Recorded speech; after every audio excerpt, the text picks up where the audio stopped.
This channel does not promote any violent, harmful, or illegal activities. All content provided by this channel is meant for an educational purpose only. বাংলার বুকে জঙ্গি network তৈরি করতে সক্রিয় বাংলাদেশি জঙ্গিরা, jail থেকেও কাজ চালিয়ে যাচ্ছে জঙ্গিরা। এই তথ্য সামনে এলো জঙ্গি সন্দেহে ধৃত ব্যক্তিদের জেরা করার পর। জঙ্গি সন্দেহে মুর্শিদাবাদের হরিহরপাড়া থেকে প্রথমে গ্রেপ্তার করা হয়েছিল আব্বাস আলী ও মিনারুল শেখকে। এরপর নওদা থেকে গ্রেপ্তার করা হয় সাজিবুল ইসলাম ও মোস্তাকিম শেখকে। আব্বাসদের জিজ্ঞাসাবাদে উঠে আসে বহরমপুর জেলে বন্দী তারিকুল ইসলামের নাম। তারিকুলের সঙ্গে যোগাযোগ হয় আব্বাস মিনারুলদের। জেলে বসেই তাদের নির্দেশ দিত তারিকুল, হ্যান্ডেলারদের থেকে নির্দেশ পেত তারিকুল, সেই নির্দেশ আবার আব্বাসদের দিত সে। এভাবেই জেএমবি এবং আনসারুল্লাহ বাংলা টিম সমন্বয় রেখে কাজ করত। তারিকুলদের কার্যকলাপ আরও জানতে জেরা করতে চায় বেঙ্গল এসটিএফ। সেই মতো আদালতের কাছে আবেদন জানিয়েছিল তারা। আদালত সেই আবেদন মঞ্জুর করে। নিজেদের হেফাজতে নিয়ে তারিকুলকে জেরা এসটিএফ এর। তারিকুল এলিয়াস সুমন, যাকে আজকে as per prayer of STF করে প্রোডাকশন ছিল, তাকে আজকে করে প্রডিউস করা হয়েছে এবং এসটিএফ 7 দিনের পুলিশ প্রেয়ার চেয়েছিল। লার্নেড কোর্ট সমস্ত কিছু বিবেচনা করে 7 দিনের পিসি অ্যালাউ করেছেন এবং 13 তারিখে তাকে আবার কোর্টে প্রোডাকশন করার জন্য দিন ধার্য করেছে। জেলে বসে কিভাবে জঙ্গিরা ছক কষতে পারে, রাজ্যের ভূমিকা নিয়ে প্রশ্ন তুলছেন বিরোধীরা। জেলের ভেতরে এই ধরনের কার্যকলাপকে প্রশ্রয় দেওয়ার একটাই উদ্দেশ্য, সেটা হচ্ছে যে দেশবিরোধী শক্তিকে আরও বেশি মদত দেওয়া। এই রাজ্যের সরকার প্রত্যক্ষ বা পরোক্ষভাবে প্রতি মুহূর্ত করে, ফলে এটা একটা তার উদাহরণ মাত্র। তদন্তের স্বার্থে সেগুলি আরও তদন্ত দরকার হয়, তদন্তে আরও কিছু জানা যায়। এগুলো যুগ যুগ ধরে ভালো কাজ বেশি, আর কিছু অপরাধ, কিছু ছিদ্র থাকে, তো সেগুলো ক্রমশ জানা যায়, জানলে ব্যবস্থা নিচ্ছে। শুধু বহরমপুর সংশোধনাগারই নয়, প্রেসিডেন্সি এবং বারুইপুর জেলেও রয়েছে জেএমবি জঙ্গি সন্দেহে ধৃত একাধিক ব্যক্তি।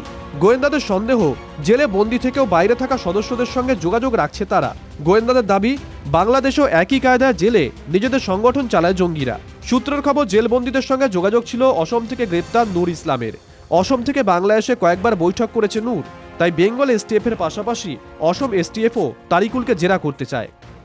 এই তারিকুলকে জিজ্ঞাসাবাদ করে জানতে চায় কোন কোন হ্যান্ডেলারের নির্দেশ পেতেন এই তারিকুল এবং তাদের কি কি নির্দেশ দিতেন, অর্থাৎ আব্বাস আলী ও মিনারুল শেখদের পাশাপাশি তিনি যেভাবে যোগাযোগ রাখতেন নিয়মিত, এছাড়াও আর কার কার সঙ্গে যোগাযোগ রয়েছে, মুখোমুখি বসে সেই জিজ্ঞাসাবাদ করতে চাই, এমনটাই জানা যাচ্ছে এসটিএফ সূত্রে। মুর্শিদাবাদ থেকে ক্যামেরায় সিদ্ধার্থের সাথে কৌশিক, TV9 বাংলা।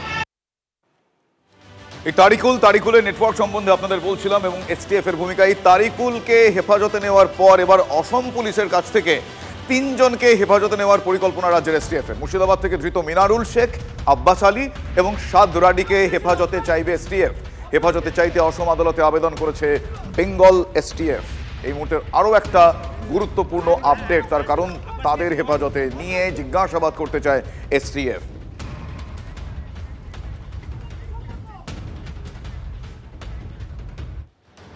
আসলে একদিন দুদিন নয়, জানেন, দীর্ঘদিন ধরে রেকি করা হয়। গতিবিধির ওপর নজর রাখতে বাড়ির কাছে ঘাপটি মেরে থাকে দুষ্কৃতীরা, মেরেছিল ইনফ্যাক্ট। মালদা তৃণমূল কংগ্রেস নেতা সেই খুনের ঘটনায় অবাক করার মতো তথ্য সামনে আসছে, চাঞ্চল্যকর তথ্য সামনে আসছে। তবে দুলাল সরকারের খুনের এই যে মোটিভ, কি কারণে তাকে খুন করা হয়েছে, সেটা কিন্তু এখনো জানা যাচ্ছে না। তার কারণ পুলিশ মুখে কুলু পেটেছে।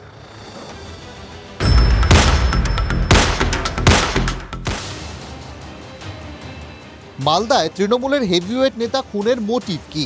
4 দিন পার, এখনো উত্তর অধরা। এর মধ্যেই সামনে এলো নয়া তথ্য। সূত্রের খবর, দুলাল সরকারের বাড়ির কাছেই ঘাঁটি গেড়েছিল দুষ্কৃতীরা। এই পরিত্যক্ত বাড়িতেই গত কয়েক সপ্তাহ ধরে ঘাঁটি গেড়েছিল দুষ্কৃতীরা, যে দুষ্কৃতীরাই এই হত্যাকাণ্ড সংগঠিত করেছে। তাদের মধ্যে এক বা কয়েকজনকে তো আশেপাশের প্রতিবেশীরা চিনতেন। দুলালের বাড়ি থেকে 400 মিটারের মধ্যে পরিত্যক্ত বাড়িতে ছিল দুষ্কৃতীরা।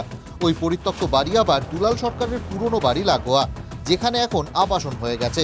পরিত্যক্ত বাড়িতেই রোজ রাতে পার্টি হতো, রান্না বান্না করে খাওয়া দাওয়া হতো। ওই বাড়িতে ধৃত তৃণমূল কর্মী অমিত রজকের দাদা কৃষ্ণ রজক ওরফে রোহনের যাতায়াত ছিল। নেতা খুনের পর ওই বাড়িতে আর কাউকে দেখা যায়নি। বাড়িটি এখন তালাবন্ধ করে রেখেছে পুলিশ। এই বাড়ি থেকে 400 মিটারের মধ্যেই পড়ছে সেই এলাকা যেখানে দুলাল সরকারকে খুন করা হয়েছে। হ্যাঁ, দেখেছি, এটুকু আমি জানি। কি দেখেছেন? কৃষ্ণার সাথেই চিনতাম, ব্যাস আর কাউকে আমি চিনি না। কৃষ্ণা আসে থাকতো? হ্যাঁ, কৃষ্ণা। বাকিদের আপনি চেনেন? না না, বাকিদের আর 3-4 দিন ধরে দেখছি এখানে রোদ্রু তাপায়, বলে ব্যবসা করি আমি। ঘটনার পরে তো দেখাই যাচ্ছে না, 2 তারিখ থেকে তো দেখতেই পাচ্ছি না। পুলিশ এসেছিল এখানে? হ্যাঁ, পুলিশ এসে কি করলো, আমরা তো পুলিশের পাশে যাইনি। সন্ধ্যাবেলা বেরিয়ে হতে পারছি না, আমরা ভয়ে তো ঘরে তালাতে ঘরেই থাকছি, একটা আতঙ্ক ব্যাপার। দেখতেও পাচ্ছি না, যা পুলিশ হাসপাতালে দেখতেও পাচ্ছি না। একদম রাস্তার পাশে বাড়ি। হ্যাঁ, আর দুলাল সরকারের অফিসটাও এর থেকে কাছাকাছি, একদম কাছাকাছি। তাদেরকে এখানে নিয়ে আসা, তারা পার্টি করা এবং তাদের পেছনে যে খরচ, এই মোটা অঙ্কের টাকা এলো কোথা থেকে? দুলাল সরকার হত্যাকাণ্ডে সামনে আসছে আরও একটি তত্ত্ব। ইংরেজবাজার পুরসভার চেয়ারম্যান কে হবেন, এই নিয়ে নাকি টানাপোড়েন চলছিল। নিহতের স্ত্রীর কথায় তেমনই ইঙ্গিত। যে চেয়ারম্যান হতে চলেছেন দুলালবাবু, এই কথাটা আমাদের কানেও ছিল, বিভিন্ন দলের মানুষের কাছ থেকে এবং বিভিন্ন জায়গা থেকে। এখন হতে পারে সে কারণেও, মানে তাকে সরিয়ে দেওয়া, পথের কাটা হতে পারে। নাম না করে কাকে সন্দেহ করছেন চৈতালি? নিশ্চয়ই এই কাজটা ভাড়াটে গুন্ডাদের দিয়েই করেছে। আপনারা দেখেছেন, কখনো আপনারা শুনতে পেয়েছেন 10 লক্ষ টাকার বিনিময়ে হয়েছে, কেউ বলেছেন। তো এই তথ্যগুলো যাদের কাছে আছে বা যারা করেছেন তারা জানেন, বাকিটা পুলিশ দেখবে আমার আশা।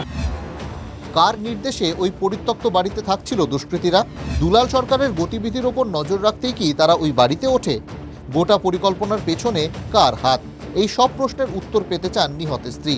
জেলা নেতৃত্ব চাইছে মূল ষড়যন্ত্রকারী সামনে আসুক। মালদা থেকে শুভতোষ ভট্টাচার্যের রিপোর্ট, TV9 বাংলা।